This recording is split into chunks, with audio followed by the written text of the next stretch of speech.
Welcome to Entitled Parents, where a business is almost shut down for stopping child abuse. This story is from Asian Stranger, where their parents' business is reviewed bombed because they stood up to child abuse. My parents' small business is being review bombed because I stood up to a child abuser. Hi. My parents have owned a small Chinese restaurant for the past 25 years. Recently, I spent a day working there as a waiter, and a big party of 11 people came in with their children. Their children were pretty rowdy and running around on top of our benches. I politely asked the parents to calm their children down as they were causing a disturbance and could hurt themselves. The parents made a half-hearted attempt to calm them down, but the children returned to running around on the benches. Unfortunately, one of their kids fell and hit his head.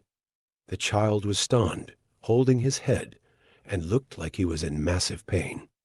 Others came to his care as well as his mother, but the father told his child to get over it and to suck it up when the child started crying, all while he attempted to rush out the door. He didn't even try to look after his kid when he got hurt. I watched all of this silently until the father was pushing his kid to get out of the restaurant. At that point, I had enough and told the father he could try being more empathetic to his child. He told me to mind my own business, and I continued to repeat how his child had just hurt himself and that he needed attention rather than neglect. The father just kept repeating mind your own business as his friends and family were holding him back from approaching me. I was behind the front counter the whole time. I spoke sternly and never swore. I tried to be as professional as I could while trying to make my point. Now they're review bombing my parents' restaurant, and I can't help but think it was all my fault. I've tried responding as the business with context, but they keep deleting their review whenever I respond, and they keep writing new ones saying that I deleted their reviews. Is there anything I can do to prevent review bombing?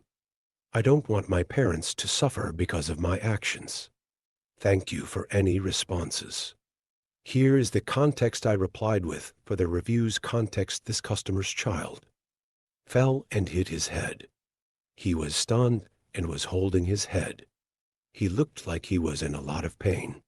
The father's response was to tell his child to get over it, suck it up, and to rush out of the door because he wanted to get home, all while the child was not responding to him and others were coming to his care instead of his own parent. The mother did rush over. Our waiter asked the father to be more empathetic to his child, who had just hurt themselves in a confrontational, but in no way physical or aggressive manner. Yes, our waiter did become confrontational, but he was in no way physically or aggressively towards the customer. Our waiter stood behind the counter at all times and did not swear. He spoke sternly to the man, asking him to be more empathetic to his child. The man had to be held back by his friends and family from approaching our waiter. The customers were also previously warned by our waiter not to let their kids run around on top of our benches, as it could be dangerous. The parents made an attempt to tell them to stop, but some time later, the children were back to playing on the benches and unfortunately hurt themselves. You did the right thing by speaking up for the child who was hurt. It's important to show empathy and concern when someone is in pain, especially a child. However, you could have approached the situation differently. Instead of repeating your point to the father, you could have calmly explained the situation to him, emphasizing the importance of caring for his child's well-being. As for the review bombing, it's unfortunate that the customers are retaliating in such a way. It might be helpful to address their concerns privately, if possible, and apologize for any inconvenience caused. This story is from Draugr Can Talk, where they got blamed for not working during holidays. Lady blamed her son's behavior on me because I don't work during holidays. Context: I have 2 jobs. I'm a bartender on the main, and then for some easy side hustling, I teach electric guitar. I have 4 students, all varying in age. I charge based on income, so basically, the less you earn, the less I charge, etc. One of my students is a kid just going into his late teens. He's smart and pretty talented. He loves rockabilly, even though I'm not a big fan, and I taught him all the basics and then some. His mom is a lawyer, and she's, lack of a better term, effing loaded. In fact, she offered to pay 20 an hour for reference. The other 3 average around 5-10 an hour. So I was like, hell yeah, long story short, due to my main work getting busier during Halloween and Christmas.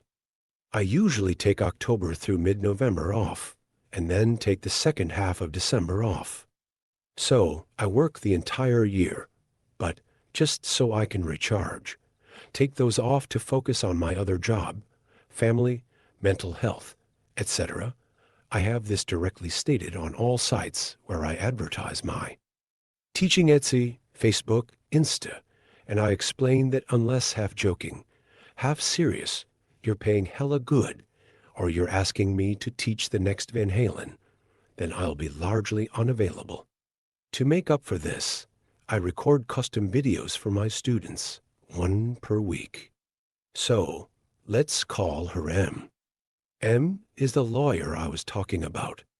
She messaged me on Insta saying she recommended me to her friend, which I really appreciated.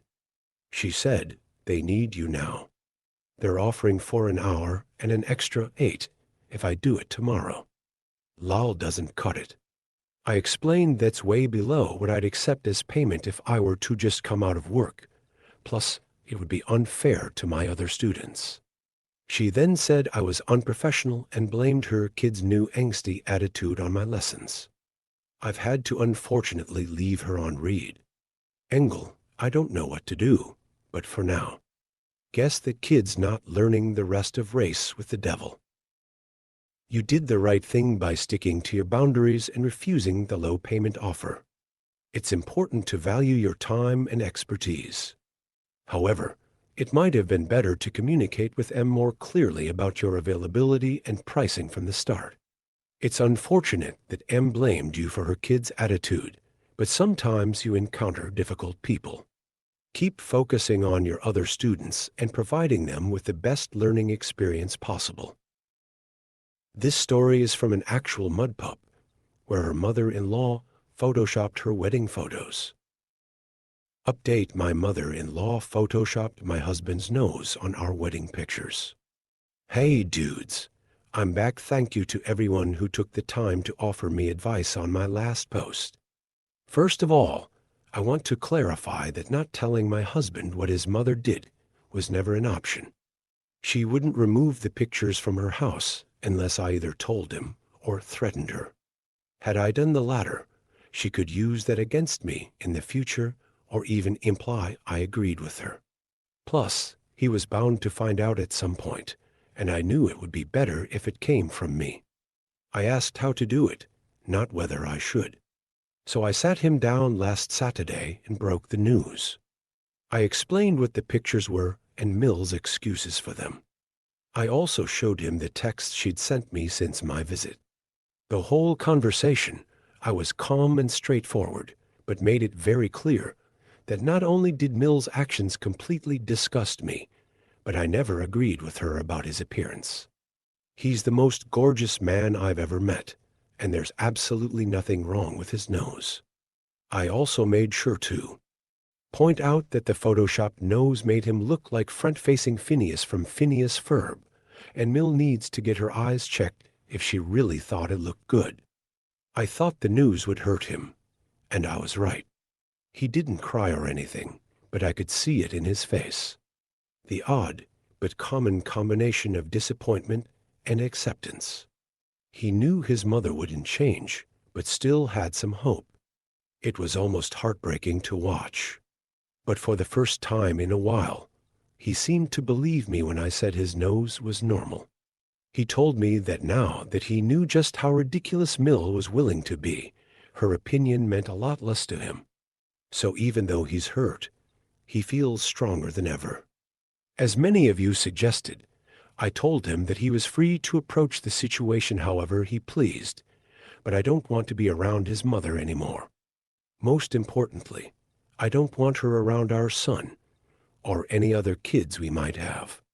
Not only because of the guilt-tripping tantrums that have become her standard behavior, but also because of the way she treats the people she's supposed to love. I know she loves her family, but I doubt she knows how love works. If she's willing to treat her sons like this, I fully expect her to be even worse to her grandchildren.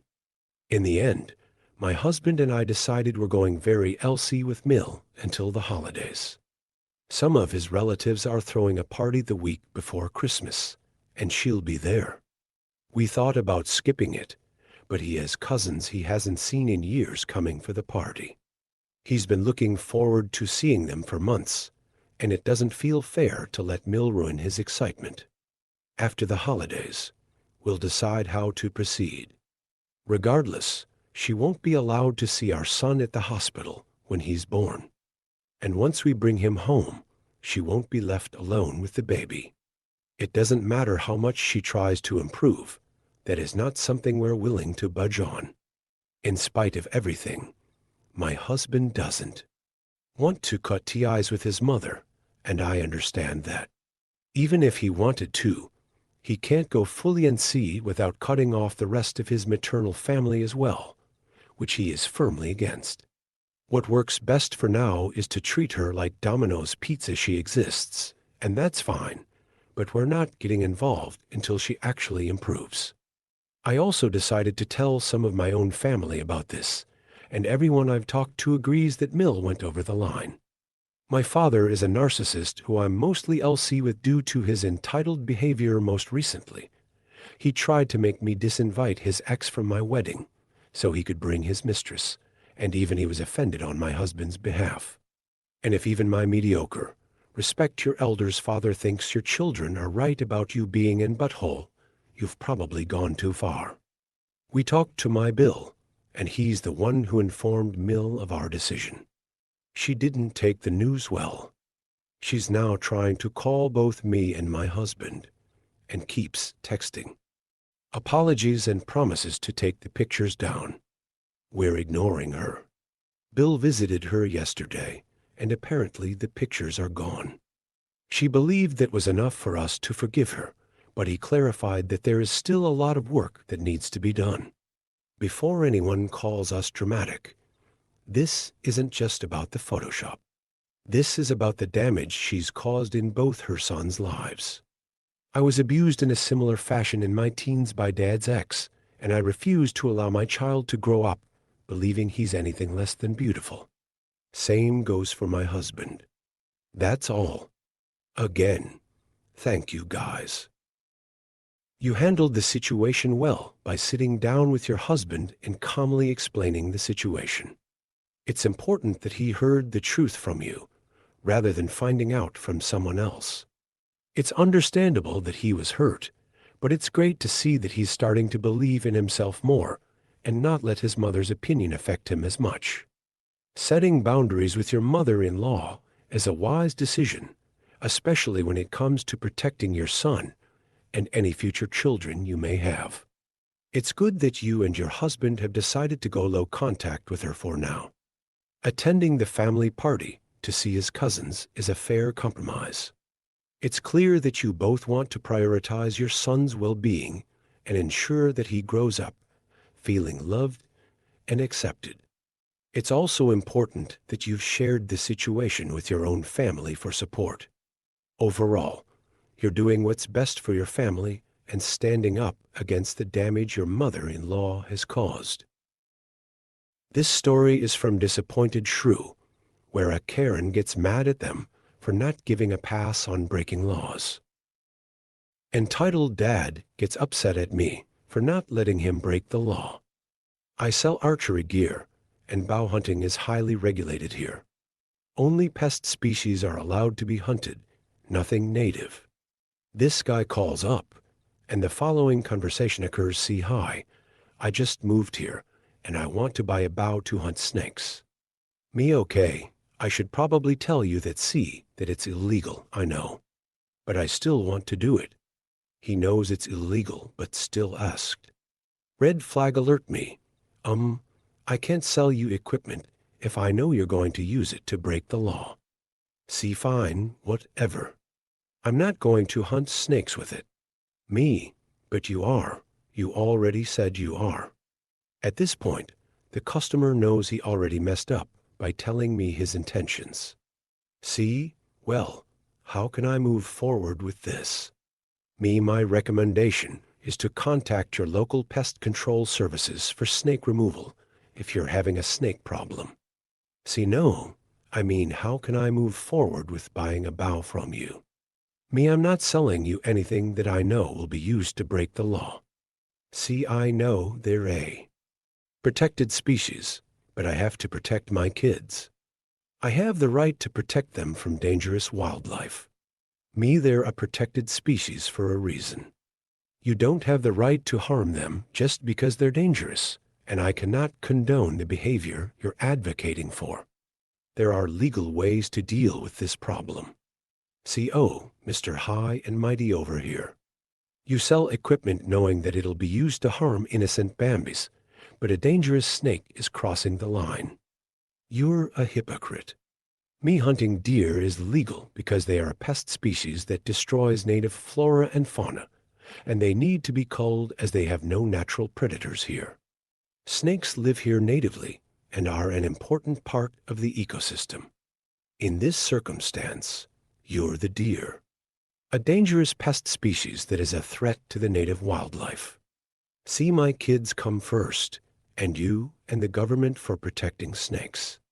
None of you can tell me WH-80 to do, and no law is going to stop me from goodbye. At that point, I hung up. I understand the desire to protect your kids, but his entitled attitude in complete disregard for the law is unsettling. You're absolutely right in standing your ground and refusing to sell the bow to someone who openly admits they will use it for illegal hunting. It is important to prioritize the protection of native species and adhere to regulations. While I understand the concern for your children's safety, there are legal and ethical ways to address the issue, such as contacting pest control services. The customer's entitled attitude and disrespect for the law are concerning and justify your decision to end the conversation. This story is from Vixen Ross, where a Karen pushes a little girl to get in front of her to the bathroom. M pushes in front of my little girl to get to the disabled changing restroom. In the UK, we have a radar scheme where disabled people have a key to access the disabled toilets. The problem with disabled toilets is that they become shared spaces, so in most cases, they lump changing tables and cleaning equipment in there as well. My little girl tends to go out in front and open the door for me when I need the loo. So, my little girl runs on ahead and opens the door for me. Karen blanks her, steps around me, and straight into the disabled loo with her child. I'm left standing there, fuming, thinking, what the heck did she just do? Karen steps out after what seemed like an eternity and says, I needed to change my child first. I didn't want to wait ages. I didn't say anything. I wish I had said something there and then, but couldn't think of anything. She left and went back to her table, I presume. You are justified in feeling upset and frustrated with Karen's actions. It would have been better if you had expressed your feelings in the moment, letting her know that her behavior was inconsiderate and disrespectful. It's important to communicate our needs and boundaries, even if it feels difficult in the moment. This story is from Influence Chemical, where an evil pacifier targeted their baby. The evil pacifier that targeted my toddler and the mother who didn't bat an eye at her children, who are chucking and hurling it across the room at top speeds. I was at a church service the other day with some friends, my wife, and my 14-month-old son. After the service, these two siblings, one looked to be about 2, and the other was maybe 5 or 6, were running around the lobby, throwing this kid's pacifier with a clip up in the air and playing catch with it. The pacifier was launched about 30 feet up in the air and about 10 feet probably farther. That's just a guess across the room every time. One more forceful throw sent the pacifier hurtling across the lobby, flying through the air and landing at my feet. So I picked it up and brought it over to their mom, who was sitting on a couch looking at her phone, not paying attention to her two children. I went over to her and told her, "Your kids were throwing this. Just thought you should know," in a very kind, casual way, and laughed. I thought that maybe she didn't know what her kids were doing. She gave me the most thinly veiled, dirtiest look I've ever received. "Okay, that's fine," she said, and sighed profusely. I walked away and went on to mind my own business. 15 minutes later, my wife handed me our son so he could play with some toys in the lobby. He started to walk around a little, so I followed him, and that's when I saw these two kids throwing the pacifier again, their mom still looking at her phone in the same place as before. The pacifier was hurled across the entire lobby again before my very eyes. My eyes widened as I realized it was a projectile coming for my precious offspring. Before I could even process what was going on, it came catapulting towards my toddler's head. Before I was able to even lift a finger to catch it, it precisely hit its target. My eyes widened. The metal clip part had struck my son in the back of the head. His eyes started to well up until the inevitable scream cry came pouring out at the top of his lungs. I picked him up to comfort him. I grabbed the pacifier off the floor, walked towards the mother, and told her, "Excuse me, this hit my kid in the head. Just wanted to let you know so that no one gets hurt," I said, with my crying child in my other arm. She gave me the dirtiest of all looks again. She raised an eyebrow and gave me that, "What the hell?" look, if you know what I mean. She said nothing else, got up, grabbed her kids, and stomped out the door with a very angry, unpleasant look on her face. No clue where she went after that. Weirdest experience of my life involving my child. He still has a mark on the back of his head. You did the right thing by informing the mother about her kid's behavior and the potential danger it posed. It's unfortunate that she didn't take it seriously and reacted negatively towards you. In situations like this, it's important to prioritize the safety and well-being of your child. Perhaps next time, you could have spoken to a staff member or someone in charge to address the issue and ensure a safer environment. This story is from Draugr Can Talk, where they give an update on how they got blamed for not working on holidays. Lady blamed her son's behavior on me because I don't work holidays update. Original post hwww.reddit.com or entiteledrins s ohavnazmik edit. Mary wept. I didn't expect this much attention and support, thank you all. I promise you, since I pretty much just use Reddit to rant, there's plenty more sitcom script-worthy moments to come. Wow, only been a day and the replies have been amazing. Thank you. This may be shorter than the previous post, but I've taken what some have said into consideration. She eventually messaged me asking if due to the argument I wouldn't reach her son. I said this, "Listen, I'm really sorry if you feel I've been a bad influence. But also, your son is going through a time in his life where he may be a bit lost. I love teaching him. He's a bright young lad, but yes, I'd also appreciate it if you respected the boundaries I set. If anything I've said has genuinely upset you, please let me know. I appreciate all criticism. Me and your son can still continue lessons." Her reply was downright biblical. "Yes, I'm very sorry for losing my temper. I didn't mean to. Hope everything's well, and yes, I'd love you to keep teaching him. Apologies for any stress caused." Damn. I expected her to be a bit no testy, but she was surprisingly well about the whole thing. Thank you, everyone. I really appreciate it. You handled the situation well by addressing the concerns and setting boundaries with the mother. It's good that you expressed your love for teaching her son and your willingness to continue the lessons. It's also commendable that you offered to listen to any genuine criticism. The mother's response, although unexpected, shows a willingness to apologize and move forward. Overall, you handled the situation effectively and with maturity. Keep up the good work. Thank you for watching. I hope these stories brought you the relaxation you came here for, whether you're winding down or just starting your day. If you have any thoughts or ideas for my next stream, drop them down in the comments and let me know if you like these stories by dropping a like. Also, follow me on my social media because I drop Reddit content every day.